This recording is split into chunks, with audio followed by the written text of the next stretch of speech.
اللعين الرجيم بسم الله الرحمن الرحيم الحمد لله الذي هدانا لهذا وما كنا لنهتدي لولا أن هدانا الله لقد جاءت رسل ربنا بالحق والصلاة والسلام على النبي الأمي العربي المكي المدني العبد المؤيد المصطفى الأمجد المحمود الأحمد أبي القاسم محمد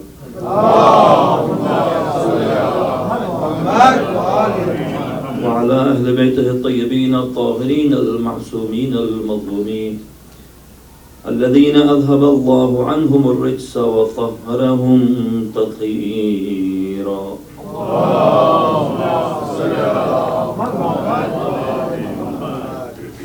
اللهم لعن أول ظالم ظلم حق محمد وآل محمد وآخر التابع له على ذلك اللهم لعن العصابة التي جاهدت الحسين وشايعت وبايعت وتابعت على قتله اللهم لعنهم جميعا صلوات اللهم صل على محمد وآل محمد قال الله تبارك وتعالى في كتابه المجيد بسم الله الرحمن الرحيم ويل لكل همزة لمزة الذي جمع ماله وعدده صلوات اللهم صل على محمد وآل محمد ہم شکر ادا کرتے ہیں پروردگار عالم کا کہ دنیا کے ہر گوشے میں اس وقت ذکر اہل بیت کی محفلیں سجی ہوئی ہیں، فرش عزا بچھے ہوئے ہیں، جلوس عزاداری اور تابوت اور شبیہیں اور ماتمی لوگ امام بارگاہوں میں، گلیوں میں، سڑکوں پر، میدانوں میں، خاص طور پہ ہماری زیارت گاہوں میں، کربلا اور نجف میں اور ہر روزے پر محبان اہل بیت اس غم کو منانے کے لیے جمع ہوئے اور تمام تر فتنہ انگیزیوں، تفرقہ انگیزیوں، دشمنیوں اور پروپیگنڈے کے باوجود لوگ اس غم کو منانے اور طاغوت اور ظالموں اور بنی امیہ کے پیروکاروں کے خلاف ایک سراپا احتجاج بن کر سامنے آ رہے ہیں۔ پروردگار اس ذکر کو اور بلند فرمائے اور حق کی قوتوں کو دنیا میں کامیابی اور نصرت عطا فرمائے۔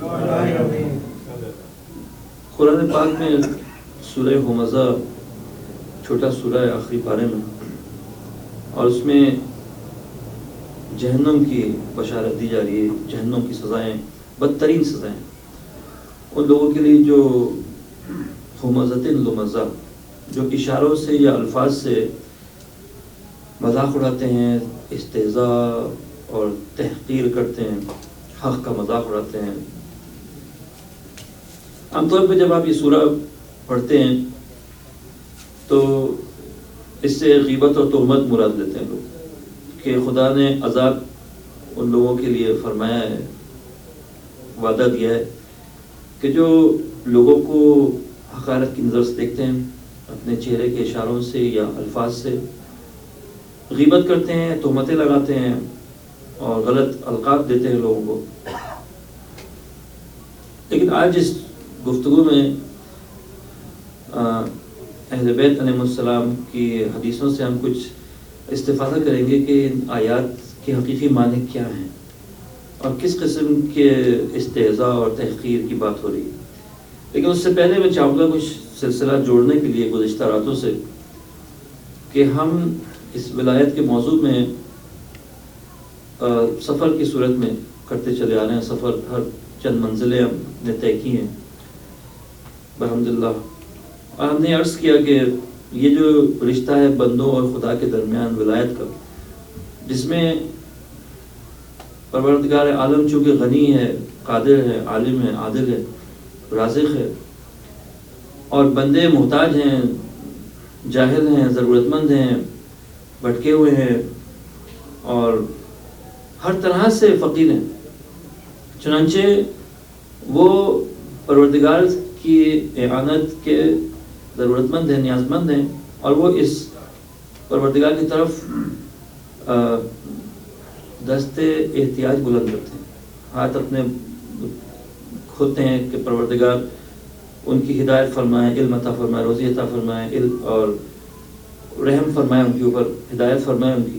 یہ جو رشتہ ہے جس میں کہ بندے خدا سے محبت کرتے ہیں اس وجہ سے کہ پروردگار ان کی ان تمام حوائج کو پورا کر رہا ہے، اور پروردگار بندوں کی طرف دیکھتا ہے رحم سے، محبت سے، لطف کے ساتھ، تاکہ ان کی ہدایت کرے، کیونکہ اللہ تبارک و تعالیٰ سے زیادہ شفیق اور مہربان اور رحم کرنے والا اور جاننے والا اور حکیم اور عادل کوئی نہیں ہے جو بندوں کی احتیاجات کو پورا کر سکے. اس رشتے میں جب انسان داخل ہوتا ہے تو ایک محبت کا سفر ہے جس میں انسان خدا سے محبت کرتا ہے، خدا بندے سے محبت کرتا ہے. ابتدائی مراحل میں انسان خدا کی محبت کو دیکھ نہیں پاتا سوائے ان آثار اور نشانیوں یا اس روزی یا جو پروردگار نے ہم دن رات میں ہمارے لیے مقرر فرمایا، ان کے علاوہ جو پس پردہ حقائق ہیں ان کی خبر نہیں رکھتا. حقیقت میں جو خدا کی محبت ہے بندوں کے ساتھ، انسان اس کا درک اور ادراک نہیں کرتا، بلکہ صرف ان علامتوں سے، ان نشانیوں سے، ان آیات سے پروردگار کی محبت کی طرف توجہ کرتا ہے. جب انسان بغیر وحی اور بغیر ولی خدا کی ہدایت کے خود سے صرف اپنی عقل کے بلبوتے پر، اپنی ناقص فہم کی بلبوتے پر، یعنی کتاب کو اٹھائے قرآن کو اور اپنی فہم سے اور سوچ بچار کر کے یا اپنی عبادت کا سہارا لے کر چاہے کہ پروردگار سے قریب ہو جائے اور پروردگار اس کی طرف لطف اور کرم سے دیکھے، تو اکثر و بیشتر انسان گمراہی کی طرف جاتا ہے. اس لیے کہ وہ جس سہارے کو بھی استعمال کر رہا ہے خدا کی بندگی کے لیے، وہ سہارا خدا نے مقرر نہیں فرمایا، اور سہارا اور وسیلہ مقرر فرمانے کا حق جو ہے پروردگار نے اپنے لیے مخصوص فرمایا. وسیلہ اور ولی اور جو رہبر اس راستے میں انسان کی رہنمائی کرتا ہے، وہ انسان اپنی مرضی سے چن نہیں سکتا، کیونکہ وہ خالق نہیں ہے. اپنا انسان اپنا خود خالق نہیں ہے، ہم نے اپنے کو خود پیدا نہیں کیا. وہ ماں جو اپنے شکم میں بچے کو پرورش دے رہی ہے، وہ بچے کو خلق نہیں کر رہی. وہ باپ جو اس بچے کی پیدائش کا ذریعہ بنائے، وہ اس کا خالق نہیں ہے. ماں جس کے پیٹ میں بچہ پیدا پرورش پا رہا ہے، اس تک کو خبر نہیں ہے وہ بچہ کیا نکلے گا. آج کل کے جدید آلات کے ذریعے سے پتہ کرتے ہیں کہ بچہ ہے یا بچی ہے، یہ تک ماں کو نہیں پتا. ماں کو کیا پتا وہ بچہ کہاں کس شکل میں برآمد ہوگا، اور یہ کہ اس کے آئندہ مستقبل کیا ہوگا، اس کی منزل کیا ہے، مقصد کیا ہے، اس کی وجہ خلقت کیا ہے، اس کو نہیں پتا. اور باپ تو اور بھی دور ہے اس حقیقت سے. تو خالق جو ہے وہ جانتا ہے اس نے کیوں کیا. الا یعلم من خلق، قرآن فرماتا ہے کیا وہ جس نے خلق کیا وہ نہیں جانتا؟ الا یعلم من خلق، بنانے والا کیا جانتا نہیں اس نے کیا خلق کیا؟ یہ ممکن ہے کہ آپ کسی چیز کو بنائیں اور آپ کو بتائی نہیں آپ نے کیا بنائی. پروردگار عالم نے جب خلق فرمایا تو جس صورت میں خلق فرمایا اس کی ساری ضروریات کو پروردگار عالم بخوبی جانتا ہے، اور ان ضرورتوں کو پورا کرنے کے لیے پروردگار خود انتظام فرمائے گا، ورنہ دلیل اس کے خلاف جائے گی. یعنی پروردگار اگر انسان کو خلق کرے، ذمہ دار ٹھہرائے اور جنت و دوزخ کے وعدے دے، اور وہ ضرورتیں جس کے وہ راہیں، وہ تعلیمات، وہ ہدایت جس سے کہ انسان صحیح و غلط کی تمیز نہ کر سکے، وہ اس کے لیے فراہم نہ کرے، تو انسان قیامت کے دن پروردگار کے حضور اعتراض کر سکتا ہے. انسان خدا کے حضور شکایت کر سکتا ہے، اے پروردگار تو کس بنا پر مجھے دوزخ میں لے جا رہا ہے، مجھے تو ہدایت ہی نہیں ملی. اگر تو کسی کو مقرر فرماتا میری ہدایت کے لیے اور میں اس کی پیروی نہ کرتا تو مجھ سے تو پوچھتا. تو نے تو مقرر نہیں فرمایا کسی کو. انسان کو یہ حق نہیں ہے اپنا امام خود سے منتخب کرے. صلوات پڑھی. امام کا پھر فریضہ کیا ہے؟ وہ امام جو ولی جو اللہ نے مقرر فرمایا اس کا فریضہ کیا ہے؟ اس کا فریضہ انسان اور خدا کے درمیان جو حجابات ہیں ان کو راستے سے ہٹائے. یہ خلاصہ ہے آج کی گفتگو بھی، اور شاید بات بھی اگر گفتگو کہ انسان اور خدا کے درمیان بہت حجاب ہے، بہت حجاب ہے. بعض حدیثوں میں 70,000 حجابوں تک کا ذکر ہے. لیکن یہ یاد رکھیں اللہ کے اور آپ کے درمیان حجاب نہیں ہے، آپ کے اور اللہ کے درمیان ہے. اللہ اور میرے درمیان کوئی حجاب نہیں ہے. کوئی چیز خدا اور میرے درمیان حائل نہیں ہو رہی. ہاں بہت سی چیزیں میرے اور خدا کے درمیان حائل ہو رہی. امام جس کو اللہ منصوب فرماتا ہے وہ ان حجابات کو ہٹانے کے لیے اس منصب پہ فائد ہوتا ہے جو انسان اور خدا کے درمیان موجود ہے حجاب. اور ان حجابوں کا جو سب سے بڑا ذمہ دار ہے، جو طاقت ان سارے حجابات کو انسان کے لیے پیدا کر رہی ہے اور کھڑی کر رہی ہے. حجاب سے مراد مانے، رکاوٹیں، اور پردے کو کہتے ہیں حجاب. جو لوگوں کو لفظ حجاب یعنی پردہ، یعنی فاصلہ کسی دو چیزوں کے درمیان حائل ہو جائے. یہ مثال کے طور پارٹیشن حجاب ہے، دو طرف ایک دوسرے کو دیکھ نہیں سکتے. حجاب کہتے ہیں رکاوٹ کو، پردے کو. یہ جو حجاب انسان اور خدا کے درمیان ہے ان کو انسان کے راستے سے ہٹانے کے لیے، تاکہ وہ پروردگار کا محبوب بن سکے. کہ جو خدا جو محبت کر رہا ہے انسان سے، انسان وہ محبت دیکھ سکے، محسوس کر سکے، اور اس محبت میں سفر طے کر سکے آئندہ. انسان جو ظلمتوں میں گرفتار ہے، ظلمتیں جو ہیں، یہ حجابات جو ہیں، یہ دو قسم کے ہیں. اس کی منزلیں 70,000 تک بتائی گئی ہیں، لیکن ہیں یہ جو بنیادی تقسیم میں دو ہیں. تاریکیوں کے حجاب ہیں اور نور کے حجاب ہیں. اندھیروں کے حجاب ہیں اور روشنیوں کے حجاب ہیں.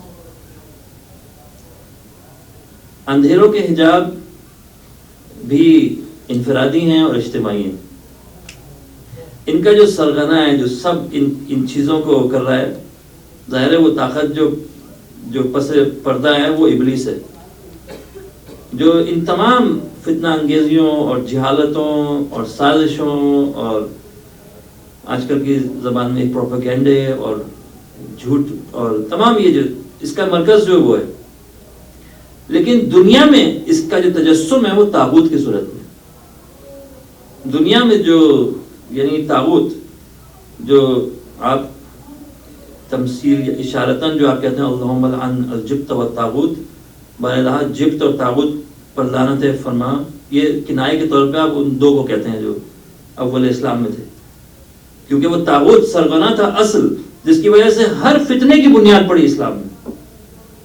اور اس کے بعد آنے والے سب جو تھے، یہاں تک کہ کربلا کا واقعہ ہوا اور اس کے بعد بھی، ظلمتوں کے پردے ہٹانے کے لیے ولی خدا کو اللہ بھیجتا ہے. سب سے بڑے ولی پیغمبر خدا حضرت سرور کون صلی اللہ علیہ وسلم، جن کی سب سورہ جمعہ میں اور جگہ جگہ کہ وہ تلاوت قرآن فرماتے ہیں، مبین ہیں پیغام کے. انبیاء کو اسی پر معمور کیا گیا. اور پھر آخری پیغمبر کے بعد جو سلسلہ امامت کا جاری ہوا، اس کی بنیادی ذمہ داری یہ تھی کہ جو پیچیدہ قسم کے حجاب طاغوت نے لوگوں کے لیے یہ تانے بانے جو بنا رکھے ہیں، ان سے لوگوں کو نکالنے کا راستہ کھولیں. راستہ کھولنا کوئی آسان کام نہیں، اتنے پیچیدہ حجاب ہیں. اب یہ دیکھیے کہ معاویہ نے ہر چیز کو مسخ کر دیا، ہر چیز کو، تعلیمی نظام کو، شریعت کو، سیاست کو، اقتصاد کو، سماج کو، ثقافت کو، خاندان کو، تربیتی نظام کو، ہر چیز کو درہم برہم کر دیا. دین کے نام پہ، دین کے نام پہ نیچے کا اوپر ہو گیا، اوپر کا نیچے، ہر چیز مسخ ہو گئی، برباد ہو گئی ہر چیز۔ بنی امیہ جس کو شجر خبیثہ کہا گیا قرآن کی زبان میں، وما جعلنا الرؤيا التي أريناك إلا شجرة الملعونة في القرآن، قرآن میں جو آیت ہے میں اس کو یاد کرنے کی کوشش کر رہا ہوں، وہ جو ہم نے جو تمہیں خواب دکھایا اے پیغمبر، رسول اکرم نے ایک دن خواب دیکھا، خواب میں یہ تھا کہ آپ کے ممبر پر بندر چڑھے ہوئے رقص کر رہے ہیں، بندر ممبر پر چڑھے، تو یہ جو خواب تھا کہ جو آپ کے ممبر پہ بندر سوار ہے، اس کی قرآن نے فرمایا یہ جو خواب ہے یہ اس شجرہ ملعونہ کا تجسم ہے جو آپ نے خواب میں دیکھا ہے، جو آپ کے پاس ہونے والا ہے، کہ آپ کے ممبر پر انسان کی شکل میں وحشی درندے اور جانور، بلکہ یہ بندروں کی توہین ہے کہ ایسے لوگوں کو بندر کا لقب دیا جائے کہ جو رسول اکرم کے ممبر پر سوار ہوئے۔ اور حکم دیا تھا رسول اکرم نے کہ جس دن معاویہ کو مدینے میں میرے ممبر پر دیکھو اس دن پیٹ چاک کر دو اس کا کھڑا ہو کر۔ مدینے والوں نے ایسا نہیں کیا، واضح فرمان تھا حضور اکرم پر، جیسے کہ واضح فرمان تھا کہ ان الخلافت محرمۃ علی آل ابی سفیان، اسی طرح واضح فرمان تھا اگر کبھی دیکھو کہ معاویہ میرے ممبر پہ بیٹھا تو یہ واجب ہے ہر فرد پہ کھڑے ہو کر اس کا پیٹ چاک کر دے۔ مدینے والوں کو پتا تھی یہ بات۔ بہت سے اسباب ایسے تانے بانے انہوں نے بنے کہ لوگ جو تھے ان کی عزت نفس ختم ہو گئی، ان کی شجاعت ختم ہو گئی، عزم اور حوصلہ تباہ ہو گیا، جاہل ہو گئے، بزدل ہو گئے،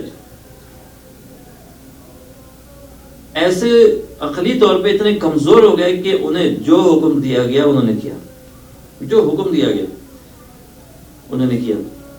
یہ جو ظلمتیں ہیں جو آپ بنی امیہ کا دور بعد میں مغربی سامراج کی صورت میں جاری رہا، ظاہر ہے کہ انہوں نے دین کے نام پہ ان لوگوں نے بھی یورپ میں جو کیا وہ وہی تھا جو بنی امیہ نے مسلمانوں کے ساتھ کیا، کوئی فرق نہیں ہے۔ مغربی انہوں نے جو یہاں کی جو کلیسا چرچ نے جو ڈارک ایجز میں جو کیا انہوں نے یورپ میں، ٹھیک ہے، اس سے جان بچا کے لوگ بھاگ کے یہاں پہنچے، اور وہی جو ان کے ساتھ انہوں نے یہاں کیا سرخ پوست لوگوں کے ساتھ یہاں پہ اس ملک میں جو ظلم و ستم کیا، بعد میں وہی صورت، ٹھیک ہے، آگے جاری رہی، مسلمان ٹوٹتے رہے، بکھرتے رہے تفریقے میں، اور عیاشیوں کی وجہ سے، مرانوں کی عیاشیوں کی وجہ سے۔ ایسا وقت بھی آیا کہ ایک وقت میں 10 یا 12 لوگ مدعی تھے خلافت کے، جو سلطنت اسلامی کہیں یا جو بھی کہیں، 12 شہروں اور ملکوں میں خلافت کے داعی موجود تھے، ایک سامرہ میں، ایک بغداد میں، ایک خراسان میں، ایک حجاز میں، ایک افریقہ میں، بالکل بڑھ چکی تھی، ٹوٹ پھوٹ کے برابر ہو چکی تھی۔ ظاہر ہے پھر یہ مغربی سامراج آیا، تجارتی بہانوں سے، دوسرے بہانوں سے۔ ایک زمانے میں مسلمان تجارت کے ذریعے سے اب ہر طرح کے مقاصد سے جاتے تھے، لیکن ان میں بعض تاجر تھے جنہوں نے دین بھی پھیلایا۔ اب کہتے ہیں کہ ملیشیا اور فار ایسٹ کی طرف بعض سادات تھے جنہوں نے تجارت کی غرض سے قدم رکھا اور وہاں پہ اہل بیت کی تعلیمات کو عام کیا، اور چنانچہ اب تک وہ کچھ آبادی ہے اس علاقوں میں اہل تشیع کی، ملیشیا، انڈونیشیا ان علاقوں میں، جو ملیشیا خاص طور پر تھوڑی سی تعداد ہے۔ یہ برٹش ایسٹ انڈیا کمپنی اور دوسرے جو اس طرح کے جو کمپنیاں کھولی انہوں نے تجارت کی، انہوں نے وہاں پہ تسلط اور قبضہ جمانے کے لیے کیا، اور پھر انہوں نے دین کو استعمال کیا، اپنی مرضی کے لوگوں کو بٹھایا، فرقے بنے، قادیانی فرقہ بنا، وہابی فرقہ بنا، ٹھیک ہے، اسماعیلی فرقہ بنا، اور بہت سے ایسے فرقے بنے، بہائی فرقہ بنا، شاید اور میں کچھ نام بھول رہا ہوں گا، ایسے نہ جانے کتنے۔ صوفیوں کے اندر بہت افراد و تفرید ہے، ان کے اندر بھی بہت گمراہ فرقے بنے، اور مختلف ناموں سے آج کل کوئی قلندر کہتا ہے اپنا، وہ کچھ کہتا ہے، ان کے اچھے لوگ بھی ہیں، لیکن نام جو ہے، نام کو ابیوز کرنا بہت آسان ہے. بہرحال یہ سب بنے. اس میں جو آپ دیکھیں گے کہ جو خاص چیز ہے وہ یہ کہ بنی امیہ کے ہو بہو جو کام تھے وہ ہوتے چلے گئے. وہی اس زمانے میں تھا، آج بھی وہی، کوئی فرق نہیں آیا اس کے اندر. دیکھیے آج کل کے تکفیری اور جو خوارج ہیں، ان میں اور ان خوارج میں جو انہوں نے مولا علی کا جنگ نہروان میں مقابلہ کیا اور مولا علی نے ان کو تہس نہس کر دیا، ٹھیک ہے، اور یہ حکم رسول تھا کہ جب بھی ایسے لوگ سر اٹھائیں ان کا یہ حشر کیا جائے. پاکستان کی جدید عالم مولانا قادری صاحب جو انہوں نے جو کتاب لکھی ہے اس میں انہوں نے خوارج کا اور دلیل کے طور پر رسول اللہ اکرم کی احادیث اور فرمان امیر المومنین علی ابن ابی طالب علیہ السلام کو درج فرمایا. واضح حکم ہے خوارج سے مقابلہ، کوئی اس میں کوئی رحم یا کوئی تکلف یا کوئی مذاکرات کچھ نہیں ہے. یہ صرف ایک زبان سمجھتے ہیں اور وہ ہے طاقت کی زبان، اور کوئی زبان نہیں سمجھتے. بہرحال یہ انہوں نے یعنی ان لوگوں کو آگے بڑھایا. آپ دیکھیں ان خوارج میں اور ان خوارج میں جو آج ہیں بڑی شباہتیں ہیں. میں کچھ کتابیں دیکھ رہا تھا، 12 یا 15 شباہتیں جو ہیں این وہی چیز جو ان خوارج میں ان کے اندر بھی ہے. اس لیے کہ یہ اسی ان کی خبیث اولادیں ہیں، یہ انہی کی خبیث اولاد ہے. انہوں نے بھی مولا علی سے سب سے بڑا بغض مولا علی سے تھا ان لوگوں کو. آج بھی ان لوگوں کو سب سے بڑا بغض جو ہے مولا علی سے. ایک اور چیز جو ان میں تھی اور ان میں بھی ہے وہ یہ ہے کہ وہ خوارج جو تھے جنگ نہروان میں، تیسری جنگ جو مولا کے زمانے میں خلافت کے دور میں واقع ہوئی، ان خوارج نے کیا کیا کہ آیات قرآن جو مشرکین اور کفار کے بارے میں تھی وہ انہوں نے مسلمانوں کے لیے استعمال کی. جب قرآن میں کہا قاتل المشرکین یعنی مسلمانوں سے لڑو، یعنی وہ مسلمان جن کا عقیدہ ہم سے تھوڑا سا مختلف ہے وہ کفار اور مشرکین کہلانے لگے. ابن تیمیہ نے شروع کیا ہے کام، محمد ابن عبد الوہاب نے تو جاری رکھا، اور آخری 100 سال سے یہی کام ہو رہا ہے. یعنی شرعی اور اسلامی طور پہ ایک مسخ شدہ شریعت کو پیش کیا جا رہا ہے جس میں فتوے دیے جا رہے ہیں کہ مسلمان جس کو بھی، جیسے یہاں مغربی ملک جو ہیں وہ ہر سال نئی لسٹ جاری کرتے ہیں ٹیررزم کی، ٹھیک ہے، اچھا ان سے بہت سے لوگوں سے ان کی ساز باز بھی ہے لیکن لسٹیں جاری کرتے رہتے ہیں. تو اسی طرح سے ان کے جو ملا ہیں وہ بھی اپ ڈیٹڈ فہرستیں لسٹیں شائع کرتے رہتے ہیں. اب جو ایسے کام کریں وہ بھی اب کفار اور مشرکین کے زمرے میں آ گئے. جو صوفیہ کی قبروں پہ جاتے ہیں وہ بھی مشرک اور کافر ہو گئے. جو قبروں کی زیارت کرتے ہیں یا وہاں جا کے فاتحہ پڑھتے ہیں وہ بھی کفار اور مشرک ہو گئے، ٹھیک ہے. جو یا رسول اللہ کہتے ہیں وہ بھی مشرک اور کافر ہو گئے.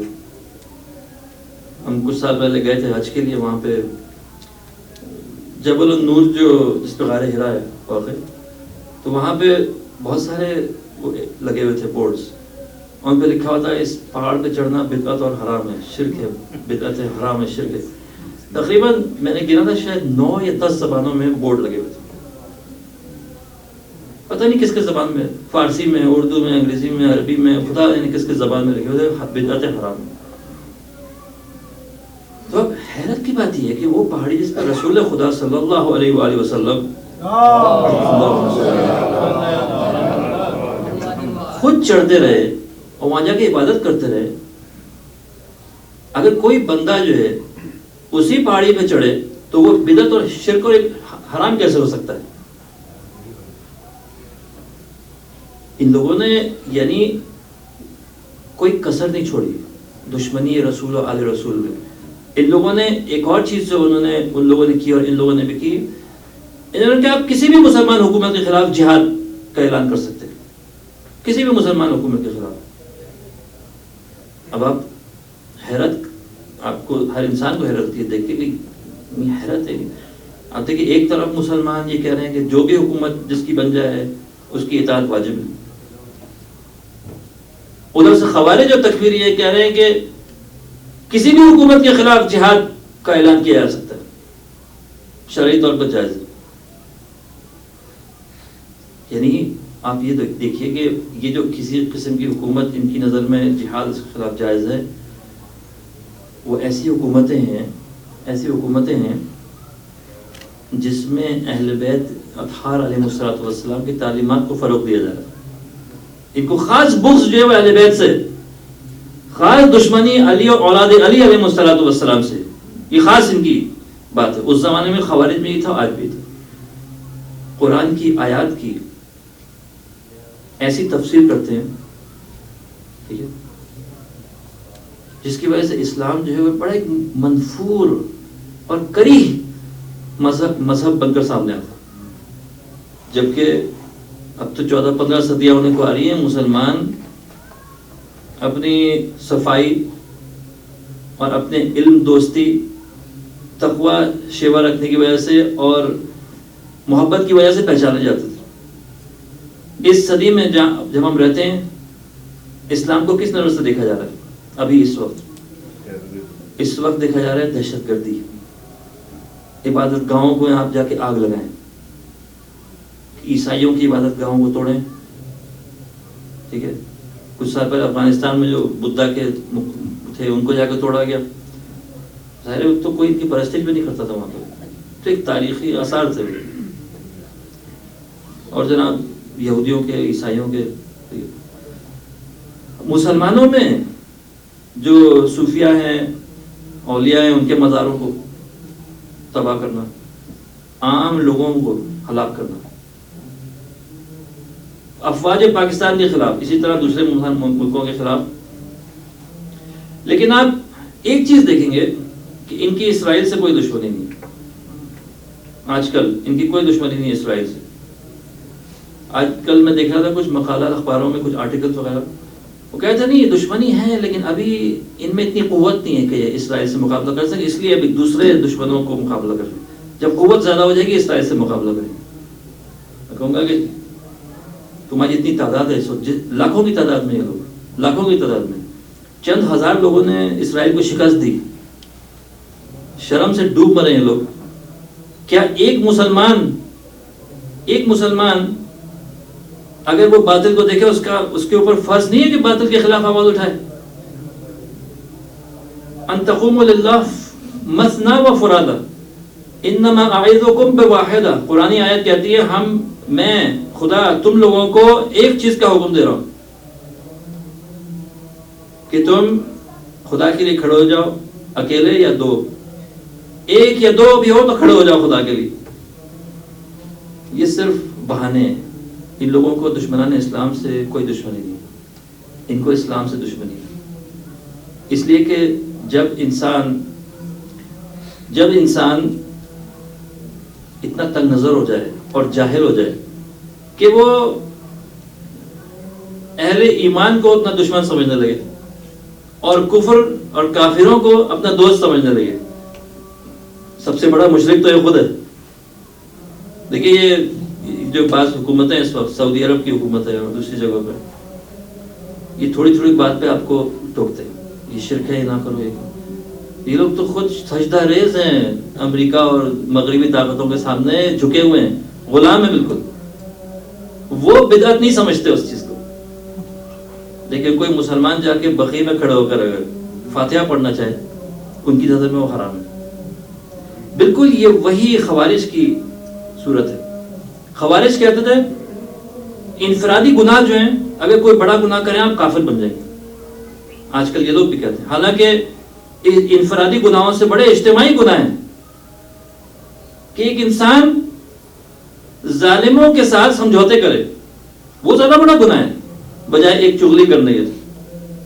کسی کی غیبت کرنے سے کہیں زیادہ بڑا گناہ ہے کہ انسان رسول اللہ کی غیبت کرے، اس پہ ہاتھ نہیں اٹھائیں گے. میں جو آیت شروع میں پڑھی، ویل لکل ہمزۃ لمزہ، جہنم کا بدترین ٹھکانہ ان لوگوں کے لیے جو غیبتیں اور تہمتیں کرتے ہیں. میں ایک حدیث سناؤں صادق آل محمد علیہ السلام سے، نقل فرماتے ہیں رسول اکرم حضرت محمد مصطفیٰ صلی اللہ علیہ وآلہ وسلم سے کہ جب آپ نے تلاوت فرمائی ویل لکل ہمزۃ لمزہ، سورہ لمزہ قرآن پاک کی 30ویں پارے میں چھوٹی سی سورہ. حضور نے فرمایا کہ تم جانتے ہو کہ یہ ہمزہ کیا چیز ہے؟ ہمزۃ لمزہ کیا ہے؟ لوگوں نے کہا نہیں ہمیں نہیں پتا ہے رسول اللہ. آپ نے فرمایا اما ہمزات ہو، شیطان کے جو ہمزات ہیں، یہ جو اشاروں سے دوسرے کا مذاق اڑانا. مثال کے طور پہ 4 لوگ بیٹھے ہیں اگر، ہے نا، آپ آنکھوں سے، چہرے کی شکل سے یا منہ بنا کر دوسرے کا مذاق اڑائیں، یا کوئی ادا نکال کر دوسرے کا مذاق اڑائیں. اچھا یہ تو بڑی ویسے تو چھوٹی سی بات سمجھی جاتی ہے. اچھا عام طور پہ قرآن کی جب آیت پہ پہنچتے ہیں وہ کہتے ہیں اوہ قرآن کہہ رہا ہے کہ ایسے لوگ جہنم میں جائیں گے. ممکن ہے بعض صورتوں میں، لیکن یہ گناہ جو ہے بعض صورتوں میں گناہ صغیرہ ہوگا، ممکن ہے بعض صورتوں میں گناہ کبیرہ بھی ہو جائے. مثلا کسی بڑے عالم دین کی توہین کرنا، یا قرآن کا مذاق اڑانا. اس صورت میں اگر کوئی الفاظ سے یا اشاروں سے قرآن کا مذاق اڑائے تو یہ بڑا گناہ ہو جائے گا. یا کسی کا میڈیا پہ مذاق اڑایا کسی معصوم شخص کا، وہ بھی بڑا گناہ ہو جائے گا. لیکن اگر صحبت 2-3 لوگ بیٹھے ہیں، آپ نے کسی کا مذاق اڑایا، کسی دوست پہ آپ نے کچھ اس طرح کی مذاق بنایا، تو ظاہر ہے یہ چھوٹا گناہ ہے، بعد میں اس شخص سے آپ معافی مانگ لیں یا جو بھی. قرآن فرما رہا ہے کہ دوزخ کے بدترین گڑھے میں ان لوگوں کی جگہ ہے. حضور فرماتے ہیں کس کنایہ کی بات ہو رہی ہے، کس قسم کی توہین کی بات ہو رہی ہے. فرما رہے ہیں کہ یہ ہمزات جو ہیں یہ وہ ہیں کہ جو دشمنان، ہمارے دشمن تمہارے دلوں میں اہل بیت کا بغض جو ہے وہ پیدا کرتے ہیں. یہ وہ غیبتیں اور تہمتیں ہیں جو علی اور اولاد علی کے لیے بنی امیہ، اب حضور نے نام اس حدیث میں نہیں لیا لیکن فرمایا وہ بغض جو تمہارے دلوں میں ہم اہل بیت کی نسبت پیدا کی جاتی ہے. لوگوں نے کہا یا رسول اللہ ہم کیسے آپ سے بغض رکھ سکتے ہیں؟ ہم تو جانتے ہیں کہ آپ کا مقام اللہ کے نزدیک کیا ہے، ہم مسلمان کیسے آپ سے بغض کر سکتے ہیں؟ حیران ہوئے لوگ مسجد میں بیٹھے ہوئے، یا رسول اللہ ہو سکتا ہے ایسا کہ آپ سے کوئی مسلمان بغض کرے؟ حضور نے فرمایا کہ وہ اس طرح ہو سکتا ہے کہ تم ہمارے اولیاء سے بغض رکھو، وَتُحِبُّوا أَعْدَاءَنَا، اور ہمارے دشمنوں سے محبت کرو. پھر لوگوں نے کہا یا رسول اللہ وہ کیا باتیں ہیں کہ جو انسانوں کے دلوں میں ڈالی جاتی ہیں، کہ جو آپ فرما رہے ہیں کہ ایسی باتیں دلوں میں ڈالتے ہیں جس سے بغض پیدا ہوتا ہے. حضور اکرم نے ارشاد فرمایا یہ وہ باتیں ہیں جو بعض اوقات غصے کی حالت میں شیطان جو ہے انسان کے دل میں ڈالتا ہے، جس سے اس کا دین اور دنیا دونوں تباہ ہو جاتی ہے. دین اور دنیا تباہ ہو جاتی ہے، ٹھیک ہے. اور بعض اوقات غصے کے علاوہ بھی ایسی باتیں انسان کے دل میں اور دماغ میں ڈالی جاتی جس سے کہ انسان کا دین اور دنیا دونوں تباہ ہو جاتی ہے. کیا تم جانتے نہیں اس بات کو کہ سب سے بدترین چیزیں جو شیطانوں نے لوگوں کے دلوں میں ڈالی، وہ بدترین چیز کیا ہے؟ لوگوں نے کہا یا رسول اللہ کیا بدترین چیزیں لوگوں کے دلوں میں شیطانوں نے ڈالی؟ حضور نے فرمایا یہ بات ڈالی لوگوں کے دلوں میں کہ امت میں کوئی ایسا فرد بھی ہے جو ہم سے فضیلت میں برتر ہو یا ہمارے برابر ہو. شیطانوں نے، بنی امیہ نے، شیطان کون تھے؟ شیطان خود تو چل کر نہیں آئے گا، شیطان کو لوگ دیکھ بھی نہیں سکتے. شیطان تو یعنی انسانوں کی شکل میں آتا ہے، جن بھی انسانوں کی شکل میں وسوسہ کر کے لوگوں کو بھڑکا کے اپنے کارندے بنا کر بھیجتا ہے لوگوں کے ساتھ درمیان. وہ کیا کرتے کیا ہیں لوگ؟ یہ جو سالوں سے ہو رہا ہے پروپیگنڈا، جس کے نتیجے میں آج آپ دیکھیے کہ خودکش حملے ہو رہے ہیں چاروں طرف، اور للکارا جا رہا ہے چاروں طرف، ہمیں للکارا جا رہا ہے. کسی کو تعجب نہیں ہونا چاہیے کہ یہاں بھی نکل آئے ہیں لوگ، یہاں بھی نکل آئیں گے لوگ، کیونکہ ان کے یہ جو سرمایہ مقرر کیا گیا وہ موجود ہے، کام ان کے اوپر ہو چکا ہے. فکری طور پہ، ذہنی طور پہ آپ ان میں سے اکثر کے ساتھ بیٹھے آپ دیکھیں گے وہ دشمنی بھی آپ کو واضح طور پہ آپ کو نظر آئے گی. ایسی دشمنی کہ اگر آپ اس شخص کو اگر حکم مل جائے تو وہ آپ سے لڑنے کے لیے تیار ہو جائے گا. بہت ممکن ہے کہ یہ چیز ہو. فرما رہے کہ شیطان نے بدترین چیز ڈالی لوگوں کے دلوں میں، وہ یہ تھی کہ کوئی اپنے آپ کو یہ سمجھے کہ میں رسول اور آل رسول کے برابر ہوں یا ان سے افضل ہوں. جیسے معاویہ اپنے کو حقدار سمجھتا تھا حکومت کا. مولا علی علیہ السلام نے حکومت پاتے ہی پہلا خط لکھا معاویہ کو اور اس سے کہا کہ تم ہماری بیعت کر لو ورنہ تم اپنی جگہ سے ہٹ جاؤ. لوگوں نے آ کے مشورہ دیے یا امیر المومنین تھوڑے دن چھوڑ دیجیے اس کو اپنے آپ کی حکومت مضبوط ہو جائے پھر آپ مقابلے پر جائیے. مولا نے فرمایا ایک لمحے بھی ایسا ہو نہیں سکتا کہ معاویہ اقتدار میں ہو علی کی حمایت اسے حاصل ہو. یہ چیز ممکن نہیں. معاویہ نے قاصد کو روک کے رکھا 3 دن اپنے پاس روک کے رکھا. جو پیغام لے کر آیا مولا کا اس کو 3 دن روک کے رکھا. یہ اپنی اسٹریٹجی پلان کر رہے تھے. اسٹریٹجی پلان کر رہے تھے کیا کرنا چاہیے. جواب میں ظاہر ہے ان کو وہ تو 1 ہفتہ تو کوئی خلیفہ نہیں تھا مدینہ میں. عثمان کے مارے جانے کے بعد 1 ہفتے تک مدینہ میں کوئی حاکم ہی نہیں تھا. اب جو حکومت کی خبر آئی کہ بن بھی گئے اور پہلا خط، اس زمانے میں انٹرنیٹ تھوڑی تھا کوئی حاکم بنے اور آپ کو ودن سیکنڈز پتا چل جائے کہ کون بنا. وہ تو جب پہنچا تو آپ اس کو فیصلہ کرنا ہے کہ اب کیا رد عمل ہو.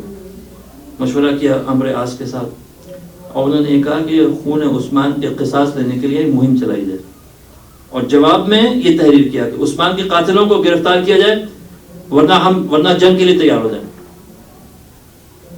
یہ وہی ہے جیسے 9/11 ہوا انہوں نے اعلان کیا جنگ کا. ابھی جہاز ٹکرائے نہیں بلڈنگ سے اور انہوں نے اعلان کر دیا مسلمانوں نے کیا اور جنگ بھی فوراً اعلان کر دیا کون سے ملک میں جائیں گے حملہ کرنے کے لیے. یعنی بنی امیہ کی حکومت کا یہ تسلسل ہے جو آج جس میں ہم رہ رہے ہیں اور یہ اتنا پیچیدہ کام ہے جس میں ہم سمجھتے ہیں کہ ہمیں اس اقتصادی نظام میں بڑی خیر اور برکت مل جائے گی کام کر کے محنت کر کے. کوئی روک نہیں رہا آپ کو. ظاہر ہے ہمیں بھی جائز روزی کھانی ہے لیکن جو صورتحال یہ کہ اس اقتصادی اس ثقافتی نظام اس سیاسی نظام اس تعلیمی نظام اس تربیتی نظام یہ میڈیا یہ سب جو ہے یہ ظلمات ہیں تاریکیاں ہیں اور ان تاریکیوں کے اندر ہم ڈوبے ہوئے ہیں. ظلمات بعضها فوق بعض اندھیرے ہیں ایک دوسرے کے اوپر ظلمتوں کی تہیں بچھی ہوئی ہیں. اذا اخرج يده لم يكد يرى قرآن کی تمثیل جو ہے کہ ایسا اندھیرا کہ جس میں آپ ہاتھ اگر بڑھائیں تو اپنا ہاتھ بھی نہ دیکھ سکے آپ. کہیں حق نظر نہیں آتا. ایسے معاشرے میں رہنے میں حق جو ہے آپ چاہے اپنا حق کی بات کرنا چاہیں اپنے کام پہ جہاں آپ جاتے ہیں نہیں کر سکتا.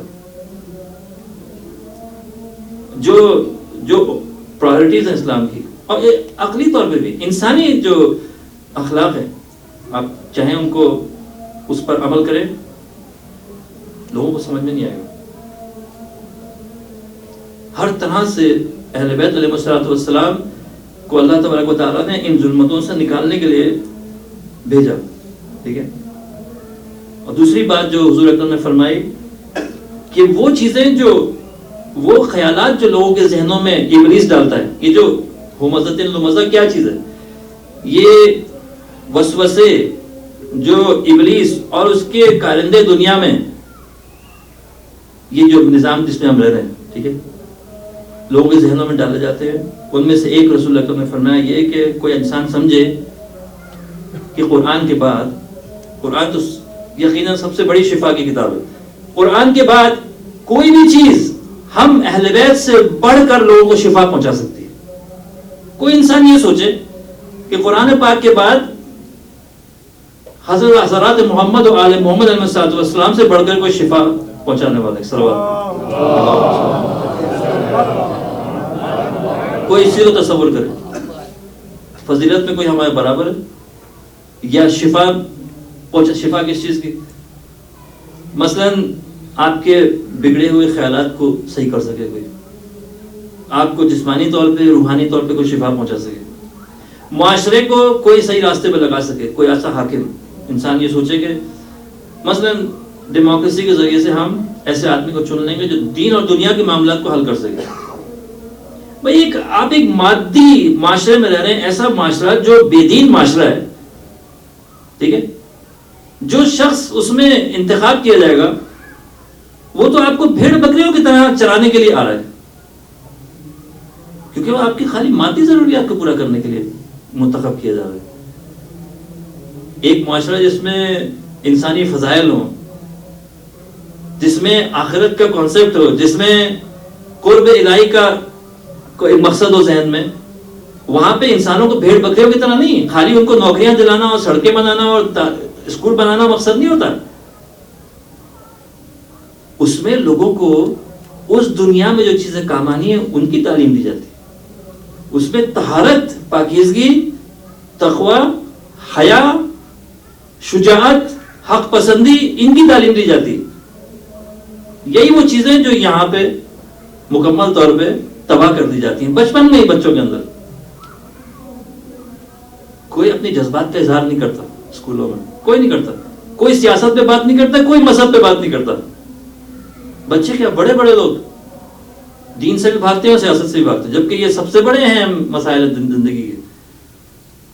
اہل بیت علیہ الصلوۃ والسلام خاص طور پہ عاشورہ اور سید الشہداء علیہ الصلوۃ والسلام، امام علیہ الصلوۃ والسلام نے وہ دروازہ کھول دیا جس سے اب آپ سارے اندھیروں سے نکل کر آگے بڑھ سکتے ہیں، چونکہ اس سے جو خون بہتا ہے عزاداروں کا، یا جو آنسو بہتے ہیں ان شہیدوں کے لیے، ان آنسوؤں سے وہ راستہ کھل جاتا ہے۔ انسان جو گمراہی میں گرفتار ہوتا ہے اس کو سمجھ میں نہیں آتا کس طرف جا رہا ہے۔ امام حسین علیہ السلام نے باطل کا پردہ چاک کر دیا۔ بنی امیہ کی حکومت جس نے 1000 منبروں سے مولا کائنات کو لعنت کی، کتنے سالوں امام سید الشہداء نے اپنے اہل بیت کے ساتھ، اپنے انصار کے ساتھ، ٹھیک ہے، اپنے بچوں کے ساتھ آ کر اس باطل کا چراغ تک بے نقاب کر دیا، دکھا دیا اپنے لوگ کتنے کافر ہیں لوگ اور کتنے بد کردار ہیں لوگ۔ ان کا ظلم، ان کا شرک، ان کی ہر طرح سے جو ان کی جتنی پلیدی تھی ان کی، وہ آشکار کرتے امام علیہ السلام۔ اور ہمیشہ جب محرم آتا ہے اور لوگ عزادار باہر نکلتے ہیں، وہ اس پلیدی پر لعنت بھیجتے، اور ہر اس پلیدی سے جس میں کہ وہ گرفتار ہیں، معاشرہ گرفتار ہے، اس سے آزادی کی کوشش کرتے ہیں۔ یخرجہم من الظلمات الی النور، یہ قرآن فرماتے ہیں انبیاء کا کام، اہل بیت کا کام کیا ہے؟ گمراہیوں، اندھیروں اور ظلمتوں سے باہر نکل کے روشنی کی طرف ہے۔ آپ آج بھی اگر امام حسین علیہ السلام کی شہادت کا غم مناتے ہیں، آج بھی آپ اندھیروں اور تاریکیوں سے نکلنے کی کوشش کرتے ہیں، اور یہ کامیاب راستہ ہے۔ جتنے انقلاب تاریخ میں آئے ہیں سب عزاداران حسینی نے برپا کیا، جو کامیاب انقلاب ہیں۔ آپ اسلام کی تاریخ میں دیکھ لیجئے، چاہے وہ خون حسین کا قصاص ہو جو کہ مختار سخاوی نے کیا، یا اس کے بعد جتنی جدوجہد ہے، یہاں تک کہ یہ انقلاب جو ہمارے دور میں آیا، یہ سب عاشورہ کا انقلاب ہے۔ اور مشہور قول امام خمینی کا علی اللہ مقام نے فرمایا، یہ خون حسین ہے جس سے ہر مسلمان کا خون جو جوش مارے گا ایک دن۔ مسلمانوں کا خون، مسلمانوں، یہ حدیث رسول ہے صلی اللہ علیہ وآلہ وسلم، فرمایا ان لقتل الحسین حرارۃ فی قلوب المؤمنین لا تبرد ابدا، کہ حسین کے قتل کی ایک ایسی حرارت ہے مومنوں کے دلوں میں جو کبھی ٹھنڈی نہیں پڑ سکتی۔ یہ ایسا نہیں ہے آپ سمجھیں کہ ہم نے کوئی روایت بنائی ہے اور ہر سال ہم خود سے اپنے اندر یہ جوش پیدا کر لیتے ہیں، ہم خود سے جو ہے یہ ٹھان لیتے ہیں کہ اب ہمیں نکلنا ہے، عزاداری کرنی نہیں۔ جب محرم کا چاند نکلتا ہے پوری کائنات سوگوار ہو جاتی ہے، پوری کائنات، ہر ذرہ اس کا، ہر حیوان، ہر مچھلی، ہر ذرہ، ہر بادل، ہر سیارہ، ہوا کا ہر جھونکا جو عزادار ہوتا ہے امام حسین کا۔ اور چونکہ آپ کی طینت میں، آپ کی فطرت میں ایمان ہے، آپ کے دلوں میں امام حسین کی یاد تازہ ہے، اس وجہ سے جب محرم کا چاند نظر آتا ہے تو آپ عزادار بن جاتے ہیں، آپ نکل آتے ہیں، آپ اعتراض کر رہے ہوتے ہیں ان ساری ظلمتوں کے خلاف، اور آپ پروردگار کی کے قریب ہونے کی، اس کی محبت کو حاصل کرنے کے لیے، جو کہ آخرت میں ہمارا سرمایہ ہوگا. نہ یہ تعلیمات، نہ یہ مالی یہ وسائل، نہ شہرت اس دنیا کی کوئی کام نہیں آئے گی. جو چیز کام آئے گی وہ روحانی منزلت ہے. اگر کوئی اہل بیت کا جانثار بن گیا قیامت کے دن، اس کو وہ عظمت اور وہ محبت ملے گی اللہ کی طرف سے، اور کسی کو نہیں ملے گی. یہ بڑی مصیبت کی رات ہے. یہ جو شب عاشور ہے، شب عاشور ذرا اپنے تصور کو آپ لے جائیے اس رات کی طرف کہ جو سرزمین کربلا میں سن 61 ہجری کے شروع میں واقع ہوئی. وہ رات جب نواسہ رسول نے اپنے گرد دیکھا چند صحابیوں کو. دیکھیے اسی رات کے بڑے واقعات تاریخ میں ملتے ہیں. ایک واقعہ یہ ہے کہ حبیب کہتے ہیں میں گزر رہا تھا خیمے کے باہر سے. وہ خیمہ جو اہل بیت کا خیمہ تھا، سید الشہداء کا خیمہ تھا.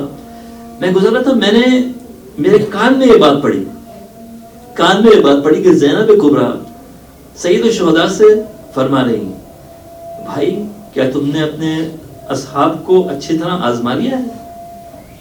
ایسا نہ ہو کہ کل جب جنگ شروع ہو تو یہ لوگ ہمیں ایک ایک کر کے چھوڑ کے چلے جائیں اور ہم اکیلے رہ جائیں دشمنوں کے درمیان.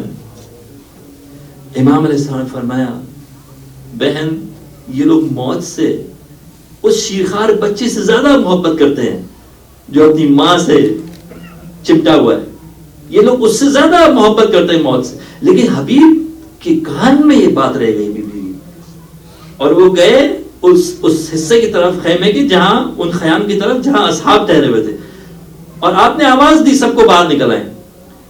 ادھر سے بنی ہاشم باہر نکلنے لگے اور آپ نے فرمایا نہیں، آپ لوگ اپنے خیموں میں رہیے، آج یہ صرف اصحاب کی ملاقات ہے.